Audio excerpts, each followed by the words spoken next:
Bismillahirrahmanirrahim. Assalamualaikum warahmatullahi wabarakatuh.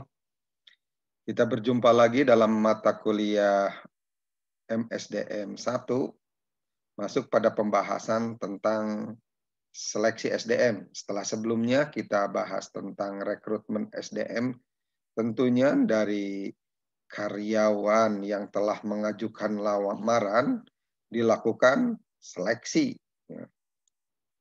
Untuk itu perlu diadakan analisis atau seleksi terhadap karyawan yang telah mengajukan lamaran tersebut.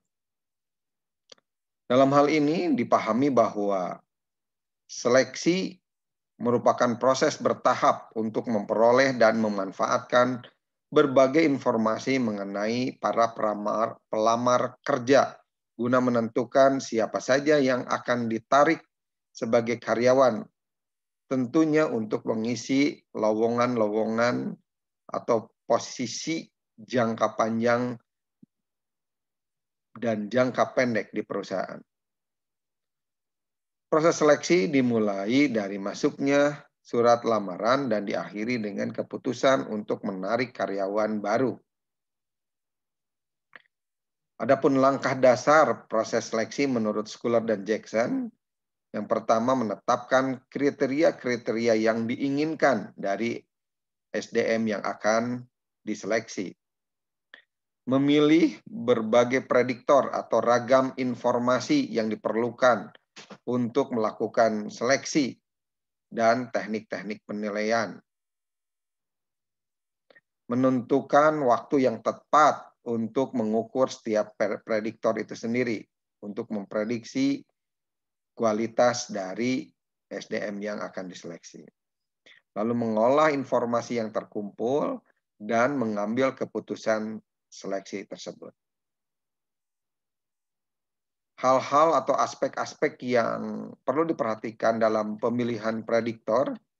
Yang pertama berkaitan dengan pemilihan alternatif teknik yang digunakan untuk memprediksi kualifikasi SDM, apakah penekanannya lebih pada kemampuan teknis, kemampuan komunikatif, kemampuan manajerial, atau mungkin kombinasi di antara keduanya atau beberapa hal yang menjadi ukuran prediksi bagaimana seorang pelamar itu layak untuk diseleksi. Yang kedua, validitas. Apakah data yang disampaikan oleh yang bersangkutan atau pelamar ini valid, benar, ataupun berkualitas. Lalu juga reliabilitas. Apakah keahlian yang dimiliki oleh calon pelamar itu memiliki hubungan dengan kebutuhan yang diinginkan untuk mengisi lowongan jabatan tertentu. Selanjutnya, prediktor berkaitan dengan legalitas. Apakah data-data itu dianggap sudah legal atau sumbernya legal?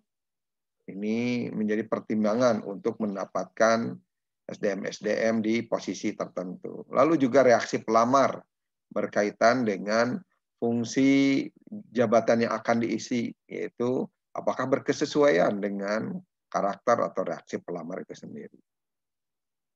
Selanjutnya, teknik-teknik dalam menilai pelamar menurut Schuler dan Jackson. Dilihat dari riwayat pribadi pelamar, apakah sesuai dengan kebutuhan yang ada. Pemeriksaan referensi dan latar belakang.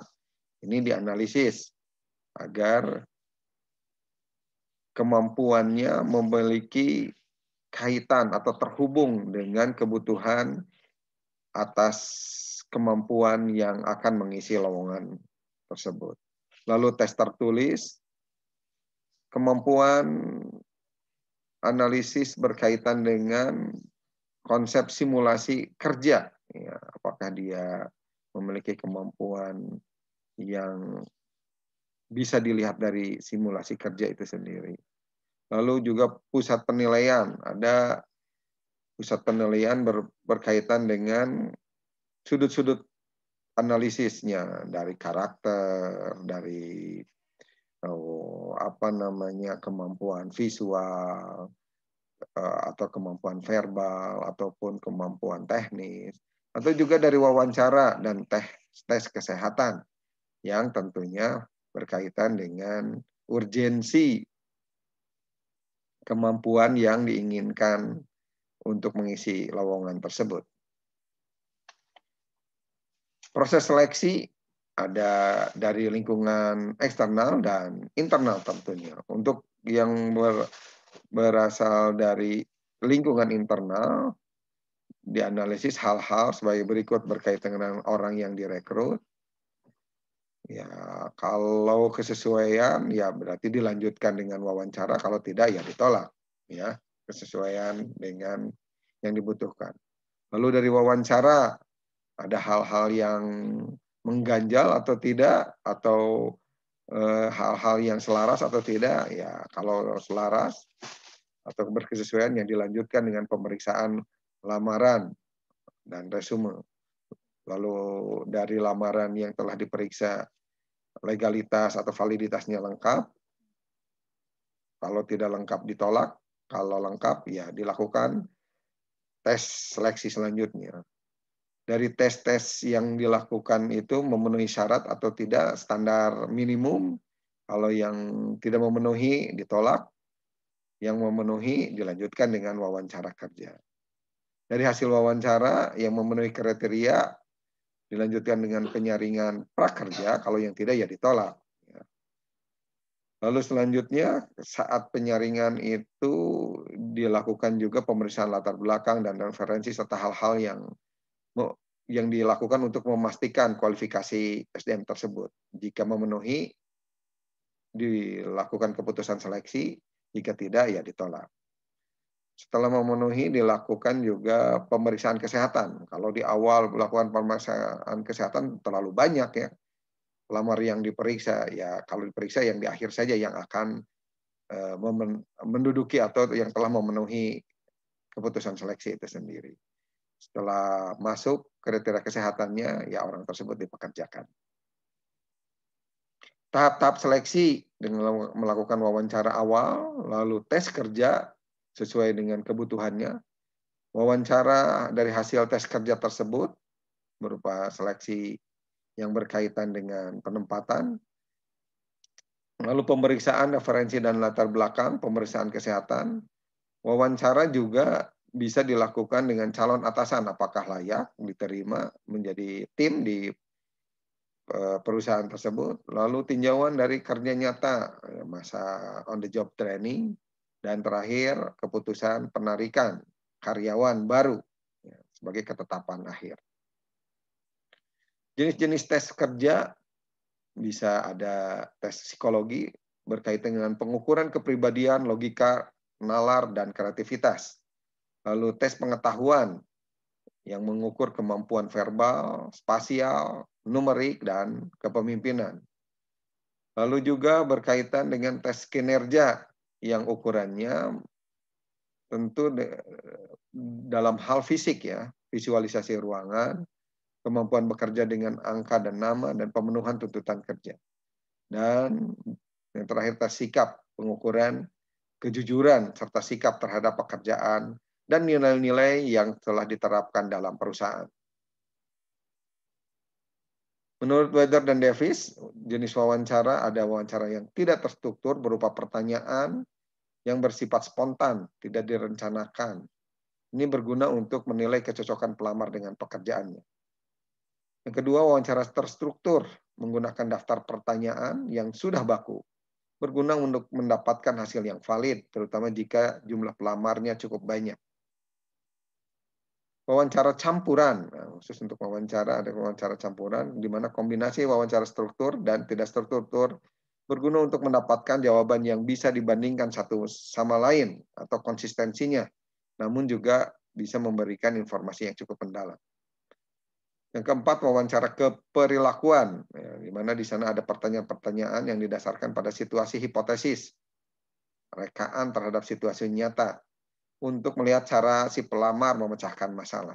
Ini berguna untuk menilai kemampuan nalar dan analitis pelamar dalam situasi yang tertekan. Dan yang kelima, wawancara stres. Ini merupakan serangkaian pertanyaan yang keras dan beruntun yang sengaja diberikan untuk membuat si pelamar marah. Tetapi tentunya ada gunanya, yaitu untuk mencari karyawan yang tepat dengan pekerjaan-pekerjaan yang penuh tantangan, penuh tekanan, ataupun stres. Seperti menangani berbagai keluhan. Proses wawancara dengan melakukan persiapan pewawancara menciptakan keakraban, ada pertukaran informasi, lalu setelah itu ditutup dan dilakukan evaluasi atas hasil wawancara tersebut. Ada beberapa kesalahan pewawancara. Di antaranya ada yang disebut halo effect, di mana pewawancara mengambil kesimpulan hanya berdasarkan informasi yang terbatas tanpa memandang berbagai karakteristik lain dari si pelamar.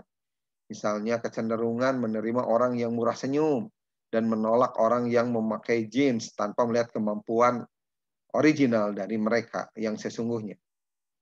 Ada hal lain yang berkaitan dengan kesalahan, yaitu pertanyaan yang mengarahkan. Misalkan berkaitan dengan kecenderungan mendikte pelamar agar memberikan jawaban yang khusus atau tertentu. Misalkan apakah Anda suka, apakah menurut Anda itu penting, dan lain-lain. Ada juga bias pribadi, di mana pewawancara mendasarkan penilaiannya pada prasangka pribadi terhadap kelompok tertentu. Misalnya menganggap seseorang atau seorang tenaga penjual yang baik harus berpostur tinggi, atau menganggap pekerjaan tertentu lebih cocok untuk pria dan pekerjaan lainnya untuk wanita. Ini bias pribadi. Ada juga dominasi pewawancara, di mana pewawancara lebih banyak berbincang tentang kelebihan dirinya sendiri, ya, membandingkan dengan dirinya, atau mengajak pelamar berbincang-bincang mengenai sesuatu yang tidak relevan dengan tujuan wawancara. Di sisi lain ada kesalahan para peserta wawancara, di antaranya ketidakseriusan, atau terlalu banyak bicara, membual, dan bisa juga dia tidak mendengarkan apa yang menjadi instruksi pewawancara, atau juga dia tidak siap untuk diwawancara. Demikian pembahasan kali ini berkaitan dengan seleksi sumber daya manusia. Mudah-mudahan bermanfaat. Sampai bertemu di pertemuan selanjutnya. Terima kasih. Assalamualaikum warahmatullahi wabarakatuh.